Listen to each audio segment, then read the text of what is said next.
And ನನ್ನ bus driver ಅಣ್ಣ ಈ ಪೋರ್ಲು ದ ಪೋರ್ಲು ಪೋರ್ಲು ತುಳುನಾಡು ಸಾಂಗ್ ಹಾಕಿದ್ರು.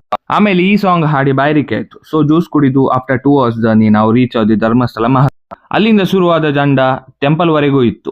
ಇದು ಇಡೀ ಕರ್ನಾಟಕದಲ್ಲಿ ಇರುವ ಗಾಡಿಗಳು ಈ ಧರ್ಮಸ್ಥಳಕ್ಕೆ ಬಂದಿದೆ. 4 ಗಾಡಿ ನೋಡಿದ್ರೆ ಆರೆಂಜ್ ಕಾಣ್ತಾ ಇದೆ.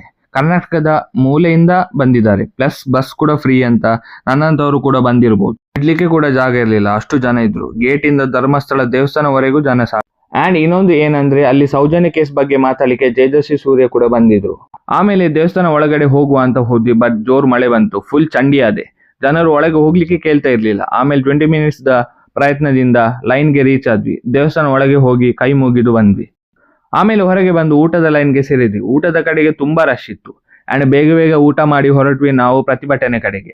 ಊಟ ಮಾಡಿದ್ ಕರಗಿಸ್ ನೋಡಿದ್ರೆ ಅಲ್ಲಿ ಭಾಷಣ ಚಾಲು ಇತ್ತು. ನಾವು ಸ್ವಲ್ಪ ಭಾಷಣ ಕೇಳಿದ್ವಿ. ಅಂಡ್ ದೊಡ್ಡ ಜನರು ಬಂದು ಸ್ಟೇಜ್ ಅಲ್ಲಿ ಸ್ಪೀಚ್ ಕೊಟ್ರು. ಅಂಡ್ ಅಲ್ಲಿಂದ ಹೊರಟ್ವಿ ನಮ್ದು ಬಸ್ಗೆ, ಬಿಕಾಸ್ ಆಲ್ರೆಡಿ ಲೇಟ್ ಆಯ್ತು. ಅಂಡ್ ನಮಗೆ 2 hours ಜರ್ನಿ ಕೂಡ ಇದೆ. ಅಲ್ಲಿಗೆ ವಿಡಿಯೋ ಎಂಡ್ ಮಾಡ್ತಿದ್ದೇನೆ. ಮತ್ತೆ ಸಿಗೋಣ ನೆಕ್ಸ್ಟ್ ವಿಡಿಯೋದಲ್ಲಿ.